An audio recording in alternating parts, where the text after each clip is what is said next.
Chapter 3. Reece William Gets a Shock. Reece William woke up suddenly. He didn't know how long he'd been asleep, but it was still very dark. What he did know was that his mouth was wide open. No matter how hard he tried, he could not close it. "Oh," he said. His mouth felt as if someone or something was holding it open. Someone or something was also tugging very hard on one of his front teeth. "Oh," he said again. Then Reece William heard something. It sounded very much like someone whispering. There it was again. He listened very hard to try and hear what it was. He listened so hard his ears hurt. "Come on, hurry up," he heard a tiny voice say. The someone or something pulling on his tooth stopped. It then started wiggling the tooth backwards and forwards. Another voice, this one squeaky, added, "Get a move on, I think he's awake." A third voice, which sounded a lot like a little boy trying not to cry, shouted, Got it!" Reece William heard a small pop and felt his tooth being pulled out of his mouth. Oh! Whatever it was that had been holding his mouth open suddenly let go. "Hey!" said Reece William again. "That's my tooth!" He sat up quickly and put his hand under his pillow. There it was. Reece William pulled out the little torch Grandma had given him on a previous visit. Grandma always had a little torch under her pillow when she came to stay. She had told Reece William it was because if she woke up in the dark, she didn't want to be afraid. Reece William had told Grandma that sometimes, but only sometimes, he got afraid of the dark too. So Grandma had bought him his own little torch to put under his pillow. Carefully and quietly he turned the torch on. 3 little somethings holding Reece William's tooth were flying across the room. They weren't flying very fast, as 2 of them were struggling to carry the tooth. Reece William jumped to the end of his bed and grabbed all 3 out of the air.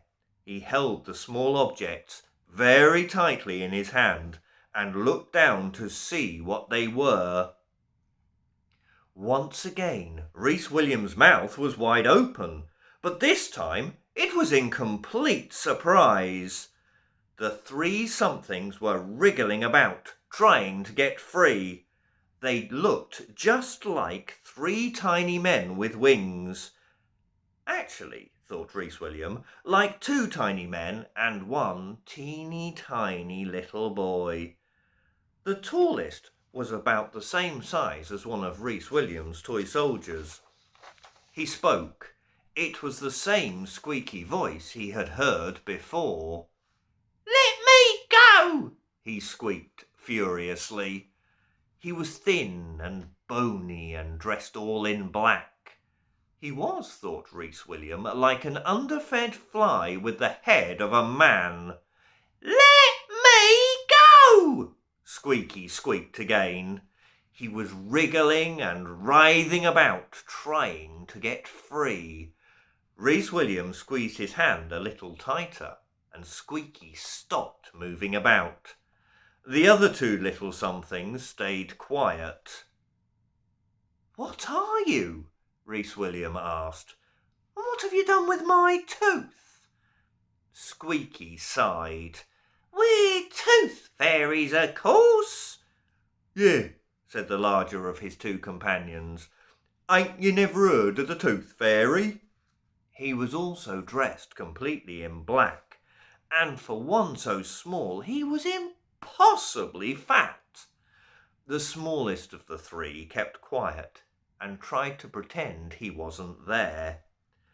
"Well, of course I've heard of the Tooth Fairy," Reece William answered. but I didn't think they were real." "Not real?" spluttered the fat fairy. "Not real? Of course we're real. We're here, ain't we?"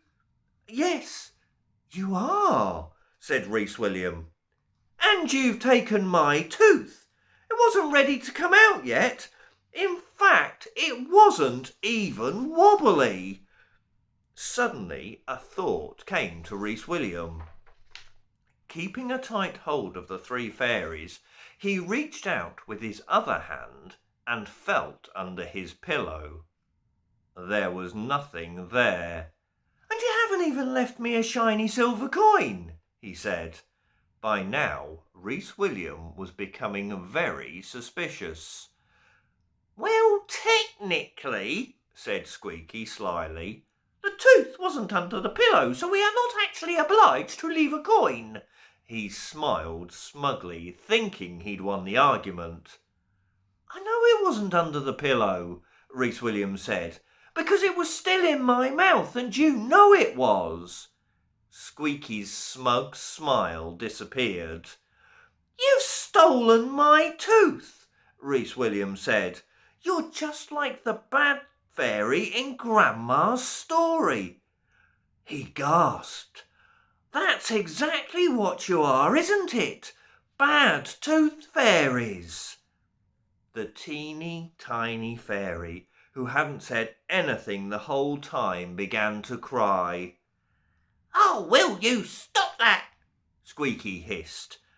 "If you want something for the tooth," he said, "I'll give you something." And he smirked at his fat companion. "Give me what?" asked Reece William. "This!" snapped Squeaky, and he sank his teeth into Reece William's finger. Although the fairies were very small, they had very sharp teeth. "Ow!" cried Reece William, dropping the three fairies. "You bit me!" The Squeaky fairy grinned. "Right," he shouted to the others. "Let's go." He and his tubby companion picked up the tooth and, wobbling from side to side, flew up into the air. Reece William was so shocked at having been bitten, he wasn't quick enough to stop them. The two fairies and the tooth flew straight into the little mirror that hung on the wall and disappeared. It was then that he spotted the tiny fairy, who was struggling to keep up with his companions. "Oh, no, you don't," said Reece William, jumping off his bed. Just as the fairy reached the mirror, he grabbed hold of the escaping pair of tiny feet. However, the fairy didn't stop. Flapping his tiny wings with all his might, he flew into the mirror. The mirror rippled like water and the fairy vanished. Reece William, who was still holding on very tightly, felt his feet lifting off the floor. On the floor beneath the mirror were his rucksack and his Wellington boots. Putting the torch between his teeth, he grabbed the rucksack as his feet rose further off the floor. The mirror rippled again, and in an instant, he was gone.